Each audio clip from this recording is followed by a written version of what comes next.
Why hello and welcome back to another episode of Voice of the Rings. I'm your hosting guide, Zollin Ironshield as always, and today we're gonna review this board game. It's called The Lord of the Rings Adventure to Mount Doom. I have checked it, I saw it online, and I believe my one family member got this for me for my birthday present, my sister, so thanks to her, and we're gonna open it and review it right now and check it out.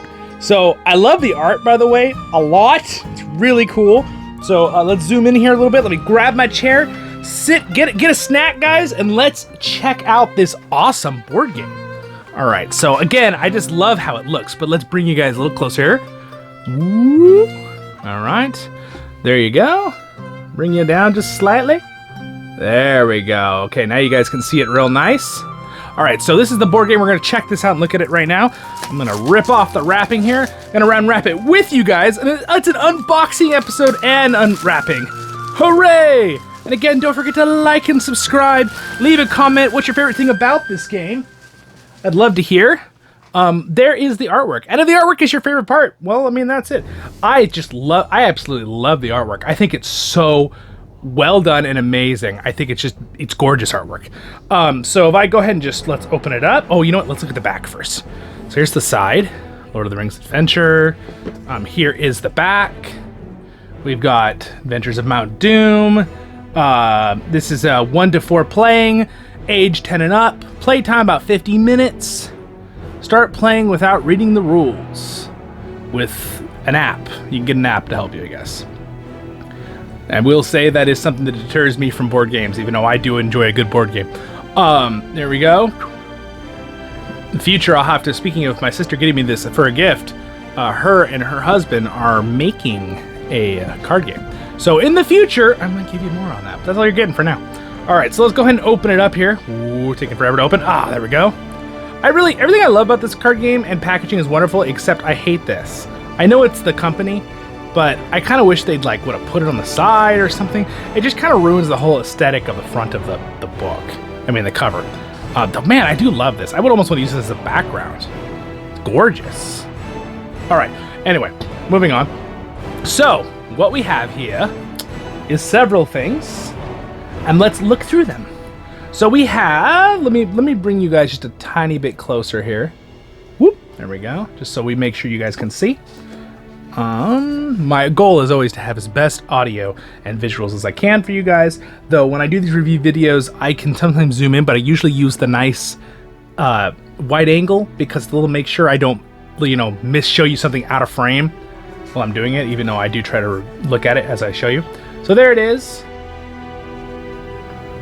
The directions, got some of the characters models. We have a whole directional book. That looks really cool, doesn't it? Dang, man, just the way this card, the way it's presented makes me want to play the game. It's very well done.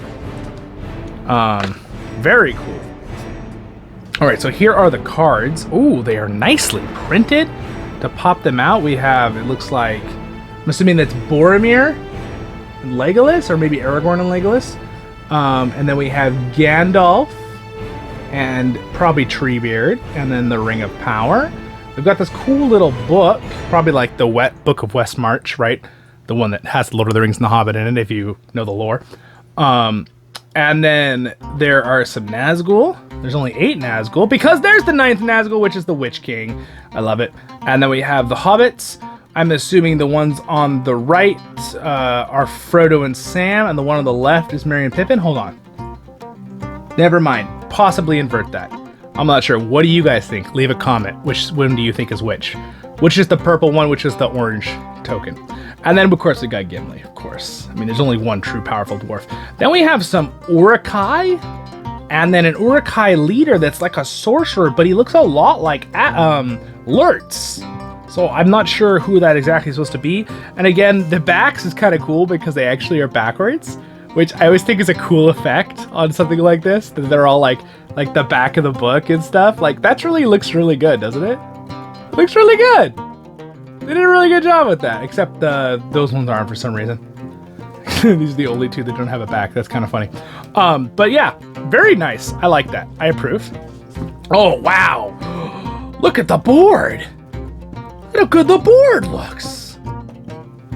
Whoa! All right, we're gonna have to bring this out. Oh, wow, look at the box. Whoa! Look at the box. Look at this beautiful art all over the box. And the dice. This one actually is a Lord of the Rings dice. The other ones are pretty generic. But they look like they're almost wooden dice. That's cool. Okay, we'll look at those in a minute. We got some cards, and we got the bases to hold those characters. So we're right there. Okay, so I think that's everything that's in here. I doubt there's anything underneath this. Beautiful, beautiful artwork. I wonder if you can like take this out and fold it out for like a backdrop. You might be able to. But let's bring you guys up so you can see it. Okay, so now that I have it where I can show you this better.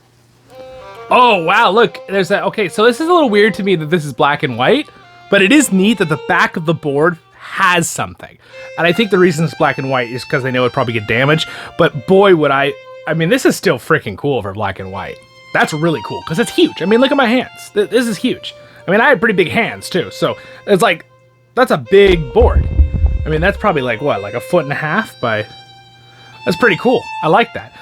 Again, that would have been really cool if that was a full, I would have put that like in the background drop of my thing as a print. I wonder if I can get that as a print, but boy, do they, again, that's the back of the board. So I understand that it's black and white. Look at the color on that. Let's zoom in here for you. Zoom in. There you go. There you go. Can you see it? There we go. There's a little bit of bright reflection on from this one, isn't there? Just slightly. Let's turn these lights away just slightly to dim down the bright reflection going on. All right. Let's see. I'm trying to figure out the right angle here for you guys to not have such a bright reflections. But there we go. That's better. We can see here. Oh, you know what? I know what it is. All right. Well, there's going to be a little reflection, but I reduced it slightly. Let's go ahead and check this out. This is kind of fantastic, though I am realizing not having that light closer is making it harder for us to see things, so we'll bring those back a little bit. That looks just amazing. You know what? Let me just turn this down slightly here and see if this helps with the reflection issue. Yeah, that helped a little bit.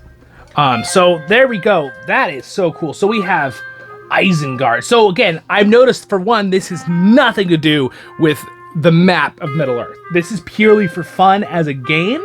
And this is completely made up where the locations are located because it would make no sense that Mordor is in the top right of the map. So that right there, Gondor is up here in the center. But again, remember, it's more of a timeline, I believe. Okay, like a timeline of going through the story. So you kind of start, it seems, down here in Rivendell, which is kind of like the first part of the Fellowship book. All right, so we have these little things going up the side here. Again, I'm just going to leave it in half for now because I can show you it closer with the majority of it here. All right, so it looks like we start there, right, in Rivendell. It got some beautiful birds, seagulls going on. We got one of the elven ship styles, which you see a lot in the Battle for Middle-earth video game, right? Kind of from the movies Peter Jackson inspired there. Rivendell looks pretty cool. A little different than what we see in the movies, but cool. And then you got a little travel here. And again, these are all the different stopping points, I'm sure, with how it works, right? And we got different turn order things going on. Again, I do not know the rules of this game. So maybe in the future, do you guys want a video of me playing this game with some people and us figuring out how to play it and kind of like playing it on a video or stream or something? Let me know in the comments, okay? That's something that I'd have to get some people willing on board to do a video with me, but I'm sure I could get some friends. So let's see. So we go along here. Also, I wonder if we get this on like Tabletop Simulator, the computer game you can play online with other people, because that would be fun. But this is gorgeous board. That's the thing that's fun about board games. You get a physical thing to look at. Lothlorien, pretty. Lothlorien actually looks a lot more like the actual place, right? And then you kind of go up here and go along to Rohan, which looks really, really cool. And then if we flip, you keep following this path from Rohan and to Helm's Deep, which is a very cool castle style. It's really cool. This is really cool. I really like this a lot. I wasn't expecting to like this much. It's a little Stonehenge style going on right here. And then we're going to go up here, and then Isengard, which is a big baddie place. But again, in the story, Helm's Deep and Isengard, those are the kind of places in order. So it's definitely order of what happens in the book, like where the Fellowship go. Because if you remember, at the end of the Two Towers, what do they do after the Battle of Helm's Deep? They go to Isengard, right? When Treebeard has control over it and stuff. Now, I'm sure the lore's not exactly like that, but the fact that there's a Treebeard token now, right here, again, this is all me theorizing, but it makes a lot of sense from a game perspective that this would be heading towards the story plot. So after they did the Helm's Deep battle at the second end of the Two Tower book and the Return of the King book and movie, as we know, then they go to Isengard. I think it's actually the beginning of Return of the King, right? But I don't remember if it's at the end and they moved it in. Peter Jackson did some stuff with that part. I don't remember the details versus the books. And then we go to Gondor, which looks really cool. The Tower of Ithilien, or it's not really a Tower of Ithilien, but you get it. And then we go through here, some other big events probably happen, ring race attacks, battles that you have to win. Then we go to Minas Morgul, which is kind of bouncing over to Frodo and Sam, right? When they have to go through that area with Gollum. And then you've got all the ring race. So there's probably a big event or battle that happens in the game here. And then, of course, the final battle right here in Mount Doom with the Eye of Sauron. So, again, I love the eagle, by the way, too. I really like the birds and the animals. I don't know if you noticed this, but hey, Editor Zollin, can we get close-ups here? Okay, let's see. I'm going to give you some real close-ups, okay? So we'll leave the wide angle on, but I'm going to try to give you some close-ups. So there are some cool wolves and the eagle, and there's Helm's Deep with Gandalf. All right, as part of the process there. There's a cool little windmills. Here's the bottom of the board. Technically, this is the middle of the board. I'm going to have to go sideways a little bit because I have a light over there. All right, there is Minas Morgul. You can kind of see some works. Some little carriages going on. Are those supposed to be horses? Interesting. And then here is Mount Doom with the Eye of Sauron. Looks pretty darn cool. There's Gondor. Another little carriage, some little people going on. That's really cool. There's even like little twigs and trees out here. And then Isengard, which is kind of like the pits of Isengard, right? And then Orthanc. That's cool. And now, let me just flip it around. See if I can do it without having to... Oh, I did it. Okay. So then we have, here's the up close of that little harbor I was talking about at the beginning. And the birds. There's even a bear. That's, oh my gosh, and some wolves? Look at that. What? This is so cool. I love admiring good art and good, well-made board games and any kind of game. Video game, board game, card game, I don't care what it is. I always find it very impressive when there's actually work put into something. And it's not just, slap on a coat of paint and sell it, and it's some just rip-off of something straight out of... Oh, there's their boats. You guys remember the boats when they go from Riven? Actually, it would be Lothlorien, but I guess I just stuck them there because it looked cool. So there's the elven boats. There's another elven boat here. There's another bear right here. Cute little adorable bear. There's another bear. They're kind of all over the place. And then there is Lothlorien. Let you just look. You can always pause it. If I'm moving something too fast, just pause it to look at it for a second. And then another elven boat right here. There's Rohan. Got some animals here. Sheep, cows. And then Rivendell, which we already kind of looked at. But altogether, an amazing board. I am very impressed. This thing is very cool. I'm going to zoom out here so I can open the full board again. So you can kind of look at it full. But, there it is, my friends. That is pretty darn cool. And we didn't even look at the piece. Well, we kind of looked at the pieces. So just a real quick, before you leave, again, if you throw a like on there, I appreciate it, or a comment. What's your favorite thing about the board? Ooh. So the one dice, this one, is specialty dice. It's got an arrow on it. It's got one of the Dwarven runes, a sword, a little dagger, which I'm assuming like Glamdring and, Sting, the Eye of Sauron, I think, right? And an axe. So, and then that's the famous F for Gandalf. And then we have these are wood. These are wood. And 2 number ones, and then 2, I'm assuming they do different things, even though they both are 6, technically. Up to 6. 6-sided dice. There's a blue one, too. Didn't have in my hand. And then real quick, let's look at the cards. So let me just bring these cards up real fast. I'm not going to put them all on their stands. Their stands are pretty generic looking stands. They are color coded, which is nice. I do think that's a bonus, but they're just, you know, they just clip on the little guys, right? So it's not really, that's not really, we don't need to cover all that. I try to cover every little detail in these review videos, but I don't want to go so much so that you guys are like, okay, move on, Zollin. I try to cover what I would want to see as a viewer, so hopefully that's what you enjoy seeing. That's my goal, at least. You know, if I think, oh, that might be a little boring, then I don't do it. But, of course, then there's some of you that are like, we want everything. And I was like, okay, I'll add more. Oh, I should have. Let me unlock. Let me get my knife. All right, so we're going to do a real quick look at these cards. The dice are cool and all. There's the dice again. Let's look at these cards. So we have the Phial of Galadriel. All right, Eagles. A small sign of hope. That's a big sign of hope if you ask me. But we have Gollum's Madness. Oh gosh, he's creepy. What a creepy version of Gollum. Make sure I'm getting them actually in the camera for you. Gollum's Deceit. Interesting artwork for Gollum. Shelob. Ooh, scary. Oh, Shelob's Stinger.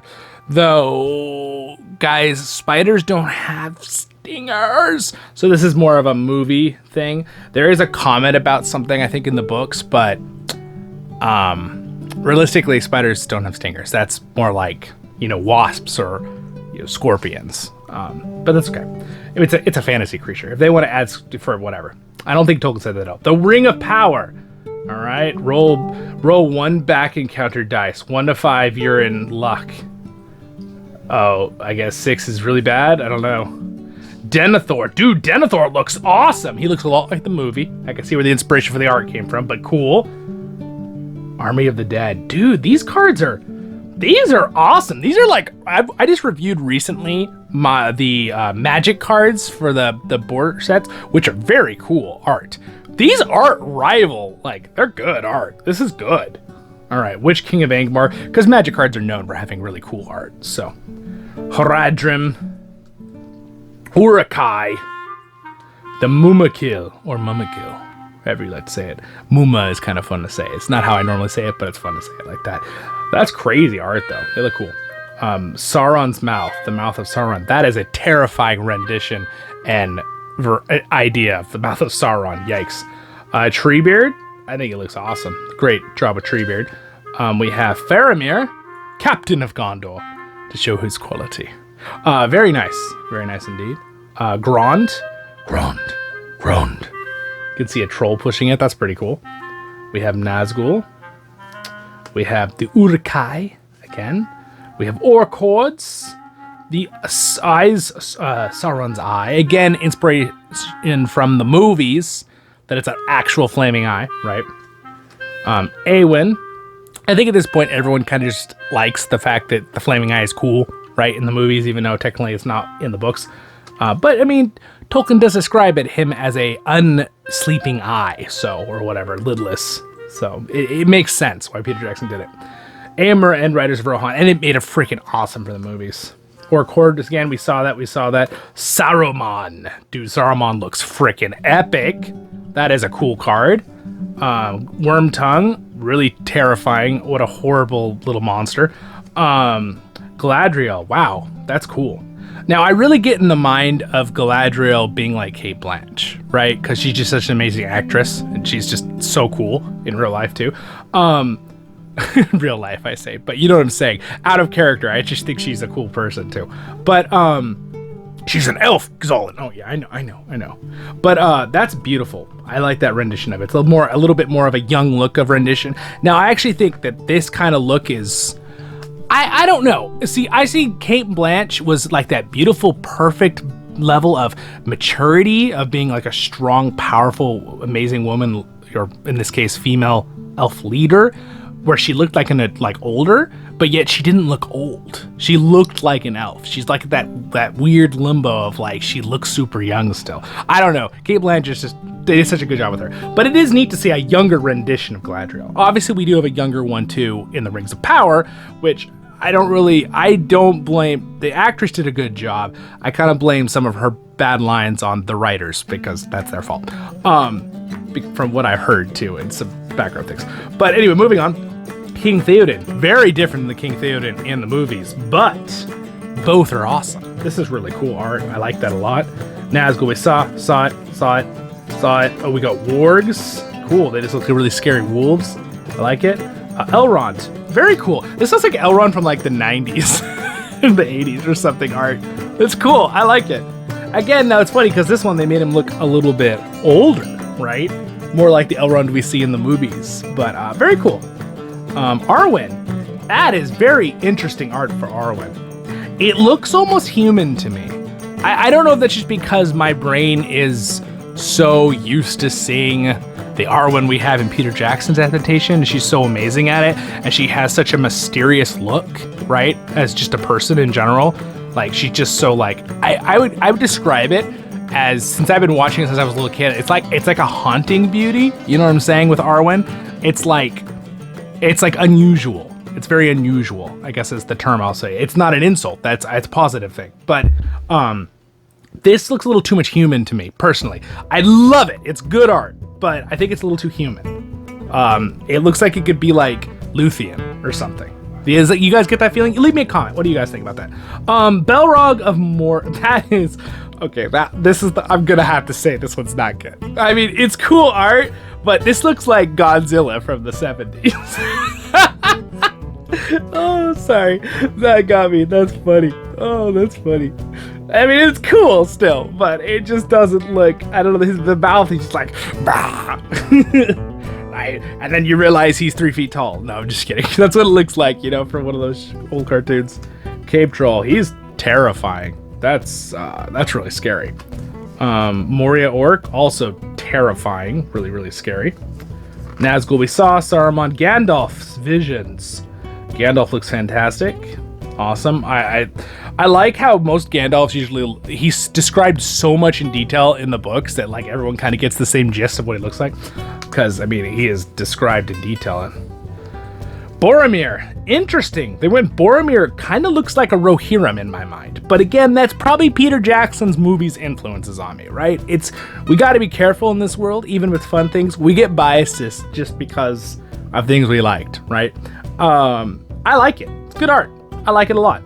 I'm sure Boromir could look like that, though I'm pretty sure in the book Boromir has dark hair. I'm pretty sure. So having the light hair, I'm not sure. I don't remember that in detail right now. We got some little cards here, information cards, and then on the back of all the cards they have the little art again in black and white.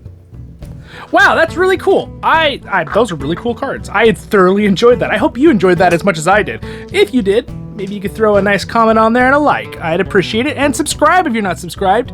And if you have the means and inkling, you want to support me as a Patreon, that'd be awesome too. That is popping up there. Thanks to my Patreons in the bottom right down here, popping up. And thank you for their support. Thank you guys for watching the video. Again, amazing, amazing job they did here. I just love it. I think it's such a cool board game. I was not expecting to be this enthusiastic about it when I opened it. I thought it'd be like, oh yeah, this is cool. Yeah, cool. I'm like, holy moly, this art's amazing. Anyway, you guys have a great day, Miller. Stay happy, my friends. More collection videos to come, and check out my other content on the channel too. I cover a lot of Lord of the Rings things. I do voiceovers.